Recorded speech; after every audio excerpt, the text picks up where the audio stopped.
Ayaw ko na yan. Kapag gano'n na. Dapat ako. Uy, isa pa, isa pa! Nagulat. Uy, isa pa! Ito naman itong mga malalaki. Lalaki na. Paano nasa harap kasi siya eh? Siya yung nandito eh. Siya yung pumindot. Ako pumindot eh. Sige, baba lang. Dire-diretso lang. Nagulat talaga. Oo, sige. Hindi, alam ko na yan. Oo, basta dire-diretso. Pasok ka dyan. Pasok. Pinutin mo, pinutin mo. Akala ko si Talikod, talikod. Wala. Nagulat ako. Uy, Joseph, Kelvin, ikaw nga, oh.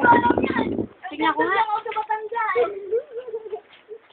Isa ka pa lang doon. Try again. Dapat pumasok ka kasi. Kasi ano? Nagulat.